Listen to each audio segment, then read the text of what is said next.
नमस्कार दोस्तों, आप सभी को मेरा प्रणाम। सबका साथ सबका विकास एक साथ।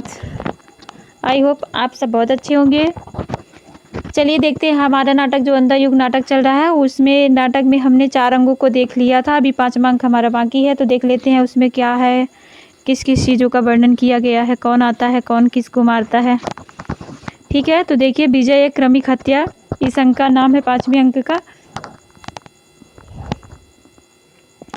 इस अंक में कथानायक पांडव राज्य की स्थापना का उल्लेख करते हैं। युधिष्ठिर का राज्याभिषेक हो जाता है। भीष्म के कटु वचनों में महार्थ होकर के धृतराष्ट्र तथा गांधारी बन चले जाते हैं। युधिष्ठिर अपमानित होकर के भले से आत्महत्या का प्रयास करता है, किंतु सफल नहीं हो पाता है। कुंती, गांधारी और धृतराष्ट्र भीषण दबावग्नि में भस्म हो जाते हैं। समापन प्रभु की मृत्यु से होता है। समापन में कृष्ण की मृत्यु की घटना का उल्लेख है। झाड़ी में के पीछे से जय नाम का व्याध कृष्ण के बाएं पैर पर मृग का कुछ मुख समझ करके बाण चला देता है। अश्वत्थामा को लगता है कि प्रभु ने प्रसन्न होकर के अपने रक्त से उसकी पीड़ा को व्यक्त किया है, जिसके मन में प्रभु के प्रति आस्था का उदय होता है। व्याधि के कथन से स्पष्ट होता है कि अंधे युग में प्रभु का अंश निष्क्रिय संजय आत्मघाती युष्य और विगलित रहेगा तथा उसका दूसरा अंग मानव मन में उस अमंगलकारी समय में निवास करेगा जो विध्वंस पर नूतन निर्माण करेगा। नूतन सृजय, निर्भयता, साहस और मर्यादा युक्त आचरण में प्रभु बार बार जीवित हो उठेंगे। फिर है प्रमुख उद्धरण में पहले अंग में है टुकड़े टुकड़े हो बिखर चुकी मर्यादा, उसको दोनों ही पक्षों ने तोड़ा है। पांडव ने कुछ कम, कौरव ने कुछ ज्यादा। दोनों ही पक्षों में जीता। अंधापन, भय का अंधापन, ममता का अंधापन, अधिकारों का अंधापन जीत गया। जो कुछ सुंदर था, शुभ था, कोमलतम था, वह हार गया। द्वापर युग बीत गया। कथा गायन कहते 17 दिनों के लोक हर्षक संग्राम में भले हमारे ये ढाले हमारी ये निरर्थक पड़ी रही, अंगों पर बोझ बनी। रक्षक थे हम केवल, लेकिन रमणी कुछ भी नहीं था यहाँ। अंधे राजा की प्रजा यहाँ तक देखे। प्रहरी एक प्रहरी 2 से कहता है। संस्कृत थी वह एक बूढ़े और अंधे की, जिनकी संतानों ने महायुद्ध घोषित किए, जिनके अंधेपन में मर्यादा गालिब अंग वेश्या सी प्रजाजनों को भी रोगी बनाती फिरी। उसी आंधी संस्कृति, उसे रोगी मर्यादा की रक्षा हम करते रहे 17 दिन। जीवन की अर्थहीन सूने गलियारे में पहरा देकर अब थके हुए हैं हम, अब चुके हुए हैं हम। प्रहरी 2 प्रहरी 1 से कहता है। भीष्म ने कहा था, गुरु द्रोण ने कहा था। इसी अंतःपुर में आकर कृष्ण ने कहा, मर्यादा मत तोड़ो, तोड़ी हुई मर्यादा कुचले हुए अजगर सी गुंजालिका में कौरव वंश को लपेटकर सूखी लकड़ी सा तोड़ डालेगी। विदुर धृतराष्ट्र से कहता।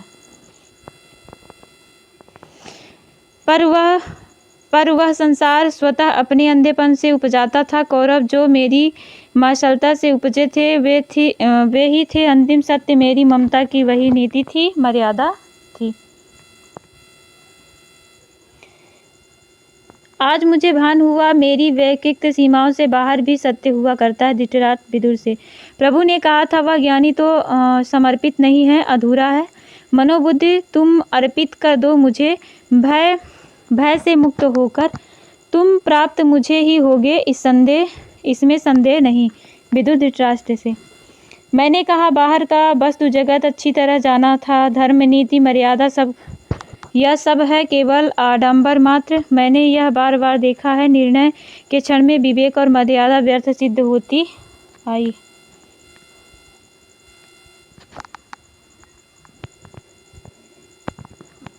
मन, यह बाहर का वस्त्र जगत अच्छी तरह जाना था, धर्म, नीति, मर्यादा, सब यह केवल आडंबर मात्र है। ये कौन किससे कहता है? गांधारी धृतराष्ट्र से कहती। मैंने कहा था दुर्योधन से, धर्म जिधर होगा वो मूर्ख, उधर जय होगी। गांधारी, जिसको तुम कहते हो प्रभु, उसने जब चाहा मर्यादा को अपने ही हित में बदल दिया। वंचक है। गांधारी कहती है, माता मत कहो तुम मुझे, माता मत कहो तुम मुझे, तुम जिसको कहते हो प्रभु वह भी मुझे माता ही कहता है। शब्द यह जलते हुए लोहे की सलाखों सा मेरी पसलियों में धंसता है। गांधारी विदुर से कहती, पता नहीं प्रभु है या नहीं, किंतु उस दिन यह सिद्ध हुआ जब कोई भी मनुष्य अनासक्त होकर चुनौती देता है इतिहास को, उस दिन नक्षत्रों की दिशा बदल जाती है। नियति नहीं है पूर्व निर्धारित, उसका क्षण भर मानव निर्णय बनाता है निपट। याचक विदुर से कहता है, नक्षत्रों की दिशा बदल दी जाती है, नियति पूर्व निर्धारित, उसको हर क्षण मानव निर्णय बनाता मिटाता है। दूसरे अंक में शेष बचाओगे शेष बोचोगे तुम संशय सत्य कहने को अंधों से, किंतु कैसे कहूँगा हाय। संजय कृतवर्मा से। कायर अश्वत्थामा शेष तू हूँ अभी तक, जैसे रोगी मुर्दे के मुख में शेष रहता है गंदा कफ काफी थूक, शेष हूँ अभी मैं अश्वत्थामा। मातुल मैं योद्धा नहीं हूँ, बर्बर पशु हूँ, यह तटस्थ शब्द है मेरे लिए अर्थहीन। सुन लो यह घोषणा इस अंधे बर्बर की। अश्वत्थामा, आज इस पराजय की बेला में सिद्ध हुआ झूठी थी सारी अनिवार्यता, भविष्य की केवल कर्म सत्य है। मानव को कहता है इसी समय उसी में निहित है भविष्य युग युग का। वृद्ध याचक कहता है, मैंने बतलाया था उसको झूठा भविष्य, आज अब जाकर उसको बतलाऊंगा। वर्तमान से स्वतंत्र कोई भविष्य नहीं, अभी समय है दुर्योधन, समय अब भी है, हर क्षण इतिहास बदलने का। वृद्ध याचक अश्वत्थामा से।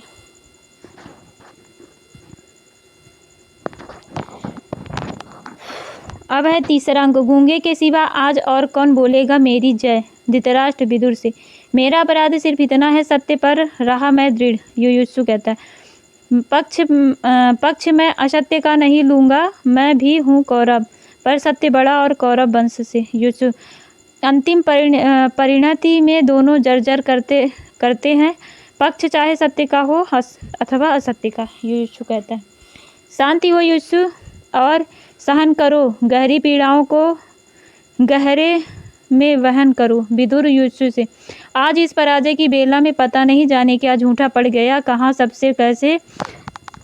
सबके सब कैसे उतर आए अपने ध्रुरी से, आज एक एक कर सारे पहिए और उतर गए जिसके वह बिल्कुल निकम्मे धुरी हो।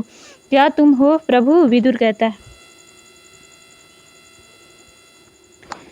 सुनते हो पिता, मैं इस प्रतिहिंसा में बिल्कुल अकेला हूँ, दुनिया की सारी मर्यादा बुद्धि केवल इन निपट अनाथ अश्वत्थामा पर ही लादी है। अश्वत्थामा कृपाचार्य से कहता है, अंतराल में मैंने अपनी प्रेम शक्ति से सारे प्रवाह को कथा के गीत में बांध दिया है और सब पात्र अपने स्थान पर स्थिर हो गए हैं, क्योंकि मैं चीड़ फाड़ करके ही आंतरिक असंगति समझना चाहता हूँ। वृद्ध याचक कहता है,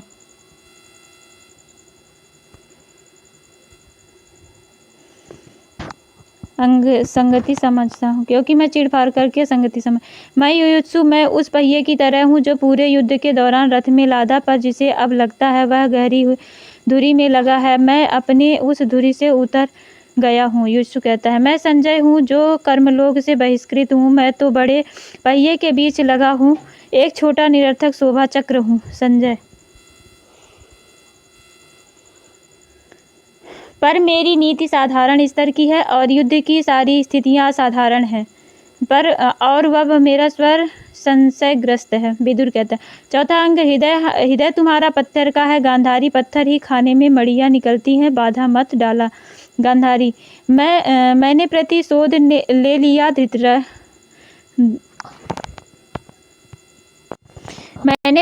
ले लिया धृष्टन से पिता की पाप हत्या का। अश्वत्थामा, अंधों को सत्य दिखने में क्या, मुझके भी अंधा ही होना है। संजय, मैं हूँ व्यास जात, क्या तुम्हें परिणाम इस ब्रह्मास्त्र का? यदि यह लक्ष्य सिद्ध हुआ यो नरपशु, तो आगे आने वाली सदियों तक पृथ्वी पर रसमय वनस्पति नहीं होगी, शिशु होंगे पैदा विकलांग और